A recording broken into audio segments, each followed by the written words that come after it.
What's going on, guys? This is jbDAuchiha, and welcome to my top 5 anime of 2013. And for it to be on this list, it has to have originated in 2013, so that leaves Maggie off the list. Even though season 2 did start in 2013, the original started back in 2011, I believe. And also, it has to have been an anime that I've watched more than 3 episodes of. Like, that leaves out Arpeggio of Blue Steel and Beyond the Boundary. Although they do seem awesome, you should definitely check them out. I'm not all the way caught up, and I haven't caught up enough to be able to put it on this list. But first off, let me give an honorable mention to the most hilarious anime of 2013, Senyu. Now, if you have not seen this, you are missing out. If you do not laugh at every single episode, you have no soul. And it does not take that long to catch up on, even though it has like 26 episodes. Each episode is just about 4 minutes, maybe a little bit less than that if you don't watch the outro. But I mean, there's no words to describe how over the top and hilarious this anime is. You should definitely give it a try.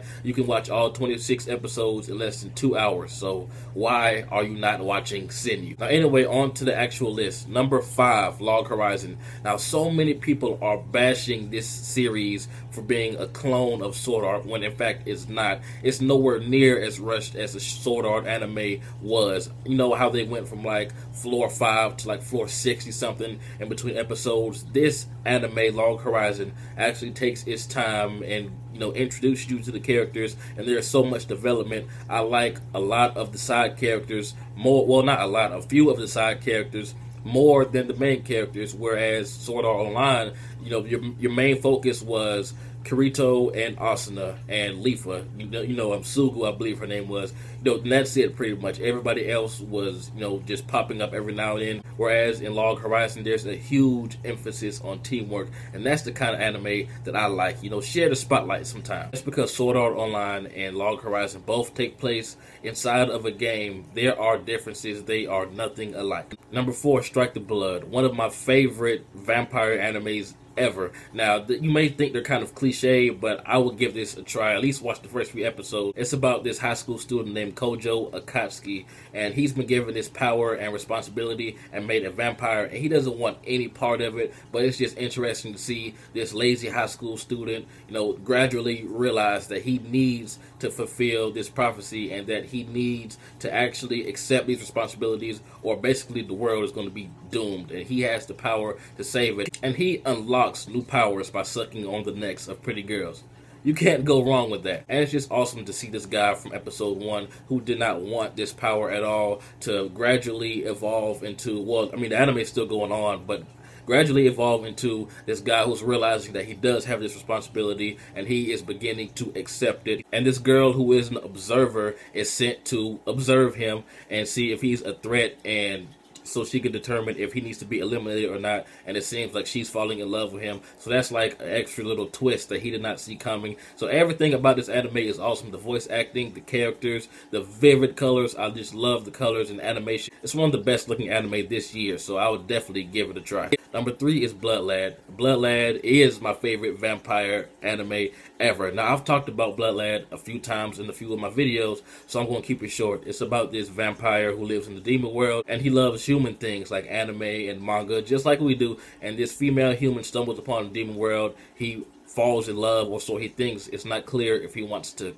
kill her and suck her blood, or if he's actually in love with her. And she dies and becomes a ghost in the rest of the series. It's about him trying to figure out a way to bring her back to life, so he can either A, fall in love with her, or B, suck her blood and kill her. Now, it's not clear, but they go through a lot of shenanigans to try to get her real body back, and it's a hilarious anime. If you like boobs, awesome fights, and hilarious stuff, give this a try. Number 2, Kill la Kill. Now, this anime has the most awesome female main character that I've seen in a while. Not just in anime, but period. The main character, Ryuko Matoi, has basically seen her father killed in front of her. Although she walked in like a few seconds after it actually happened, she is on a mission to find out who did it and why. And she took the only thing that remained of him, his scissor blade. And the scissor blade is, as its name suggests, this huge pair of scissors. Well, she only has half of it right now anyway, that can cut life fibers. And life fibers are like red glowing threads that you sew into your clothes and it gives you superpowers pretty much. That's pretty much what life fibers do.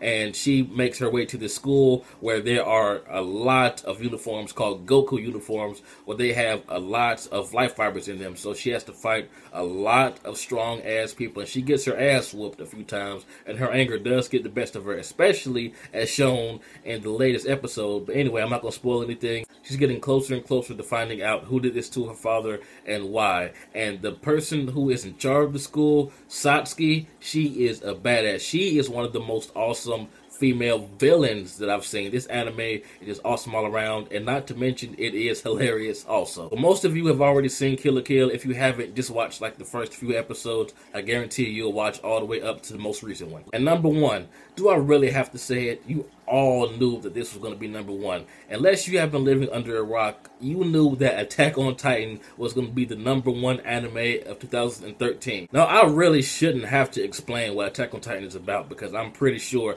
99% of you watching this video have seen it to completion, and it deserves the spot. A lot of people are saying that it's overrated. Aaron's powers are overrated. I don't think so. I still think that he's very vulnerable. We see that he has lost way more fights than he has won. But for those of you that do live under a rock that don't know, Attack on Titan is about the struggle of these humans that live inside of this huge wall, which has other walls inside of it. And on the outside, there are these huge beings called Titans. And they range from size to like a few meters to a lot of meters. And they break in one day, everybody dies, and the main character's mother gets eaten the very first episode. And not to spoil anything for those of you that haven't seen it, but the main character, he does get some sweet-ass revenge on a few Titans. And the season finale of this anime was just outstanding. In Japan, they actually had this 20-something minute episode in theaters. People actually went